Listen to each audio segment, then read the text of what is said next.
Hi guys, a little bit of something different for you today. I recorded a match using the record function, and I'm going to replay this match to you and commentate over the top of it as it's played. Now obviously that means things are going a little bit faster, but let's see how things go. I'll be playing the shot, and as you can see it plays it like I'm a computer. So I played the first match. I tried to put the white behind the pink, play it safe, but I made a mess of it and let slow roll back in. Which is never a good idea, and then we went from there, and that really wasn't nice. To hit half ball on the brown and put the red over the pocket made things a lot easier, and there was some lovely positional shots right throughout the rack here. So a little bit high on the 6, but could just play a delicate screw, but the computer chose to try and cut it down table, which was a little bit odd, and it left me a bit easier. As you can see, the white checked a little bit up the table, left the white in the middle of the board. Now loaded up with a little bit of left hand side, grossly overcut it in the bottom corner. And if we just pause for a moment, we need to go back. How does that work? Pause. There you go. So as you can see, I'm not quite sure what happened there. As you can see on this shot, I've left a very tight cut on the 8, and you can either double the ball or play it into the middle, or play safe. So I decided to hit it in the middle, and let's see what happened. I hit it hard, played a good pot, tried to throw it around the table, and left myself quite tricky. So what do we do next? Do we double? Which pocket would you double at, guys? What do you reckon? I doubled into that one. So 1-0 to me. Let's go to rack number 2. I broke from there. 7 ball dropped. 9 ball went very, very close. Now as you can see here, I don't know, that seems to... Gotta stop it before... Oh dear. Right, pause there. So before the 1, in fact we may as well play it on. I'm making a bit of a mess of it, guys. The first time I've done a shot like this. I played a nice shot on the 1 ball.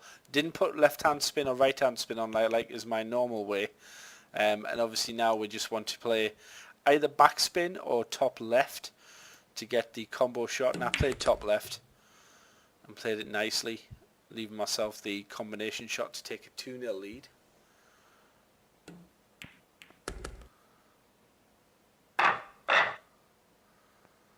So I broke off in the next rack, and unfortunately the white kicked in. Let me know, guys, if you're watching this, if you prefer the first person play, or if you like the sort of more tactical discussion where I can quickly press the pause button where I need to, like this for example, and talk about a shot. Now this shot here, I think the shot to take is to go around the table. Now the computer, probably the shot there was to go to the right cushion, the left cushion, and leave the orange in the opposite side, but you know, things went okay. Now what would you do here? Because you know, we can't look around, but I'm not even sure if that was on. But the computer played it. Now quite straight on the 7, so slow roll played what is actually a very, very good shot there, and sometimes the computer will go in off here, but not this time. And again, the computer might go in off sometimes, but not this time either. So slow roll wins that rack and gets the wing ball in, and it's that's a really lovely shot there. Perfect break. White's gone a little bit, but gets away with it. A nice shot on the 1 ball. So at 2-1, you're looking for a chance to get the 3-1. But there's some nice shots there. Perfect position. Screw back shot there. And again, can't fault the computer in how they've delivered that shot, executed that shot.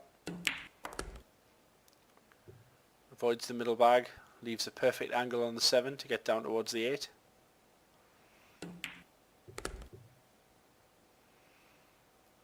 Really picture perfect in how you want to play a rack and 9 ball. Really, we had the lovely break, Well, the lovely position, and you really can't fault slow roll with how this rack has been done. Very nice computer. So wing ball in again, white gets kicked. Looking for a shot on the one ball, and there is a plant on here. Now, you know, I would have took that, to be honest. Let's go back. Go back, back, back. No, it's not letting me. So anyway, I cut it in. Had a very nice shot there to cut, and that kick on the 8 ball just meant I had a little bit of angle, and I got very lucky. As you can see, it is heading right towards a corner, and the right hand side makes it easier to pot the 2 in the middle. I still didn't feel like I was flowing like I sometimes do in pool, but as you can see, I was potting well. Positions seem to be working. It's an easy enough rack to...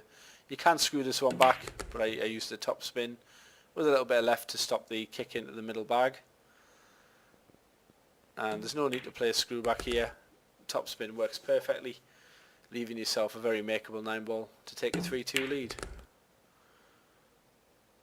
Screw back, well, I would say screw back to taste, it's not important. So we get a green ball, and the first observations is that the 7 ball's awkward.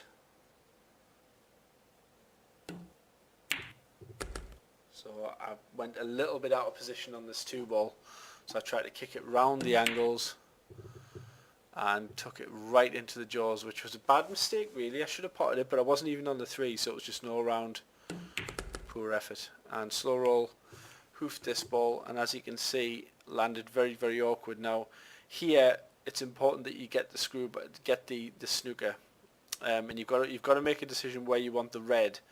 You can't just play thin off the red and go back round. You've got to work out where the red's going to be and aim for the white to land on a line. And the computer plays it the way a lot of humans would play it, just taps it and ends up nowhere. So this leaves a very difficult cut in the corner. Now I hit the jaw and I get very, very lucky here. So a little bit of fortune of 3-2 never hurts. Played a screw back. Now it's very easy to go behind the 7, but I managed to avoid it and I had the nice easy 5. Now with this shot, you have to be very careful that you don't nick the bottom jaw of the middle pocket, because that's a dead easy thing to do. And if you look at the line of the black into the far corner pocket, you'll see how far you want to run the white through. Now you're not going to have a lot of angle, so any angle you've got, you can either come once across the table, or you know, assess what you've got when you're shooting into the corner. The easiest way to play this shot is to go across like this. No heroics, as I would say, during a live screencast. Important. And that makes it 4-2. So a nice, what I would call professional rack there. And now break off here. Pink's close to going in, but nothing really else flirting with the pocket. And I'll leave a very easy-ish rack for slow roll to have a go at.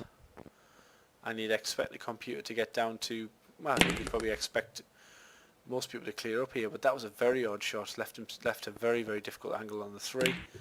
Now that shot there, if it didn't hit the 7 ball into the corner, it goes around the top cushion, side cushion, and comes back for the 4 ball. And as you can see, a big mistake there. So if you look at the rack that I've got now, it's a fairly natural angle down to just about the 6 ball. So let's see what happens getting to the 6. I finish a little bit straight here, but I just want the white down towards the 6 ball, and we'll see what sort of angle we have to play with after this shot. Now I'm just going to pause here because we have a number of choices here, and as we can see, the 7 ball is absolutely frozen to the side pocket. Doesn't pass the 9 into the corner, so you have 2 choices here really. You can, well, you have probably 3 choices. You can drop in behind the 7 to play it at the bottom corner. You can go to move the 7, or you can aim behind the 9 and use the 9 as a stopper to get position close to the cushion. Now really the shot that a pro would play is to leave the white dropped in behind the 7, which is what I try to do. I always try and play the right shot rather than the easy shot, especially when I'm practicing. So I play this a little bit hard, and that's where I finish. Now before I play the shot out, you'll notice that this is actually an easier shot than it looks, because you have a little bit of leeway if you hit the ball thick, and also if you hit the ball thin, you can also just about knock it in off the bottom jaw. the bottom of the middle bag isn't a problem. Can you see why? Because you're so close to the cushion that you can't actually hit the bottom jaw of the middle bag. So that's out the equation. Remember that red that I fluked? This can't happen in this shot because it's too close. And I hit a little bit thick, it comes off a little bit, and I get the easy 8 ball and then down for the winning 9 ball for a 5-2 win. So there you go, guys.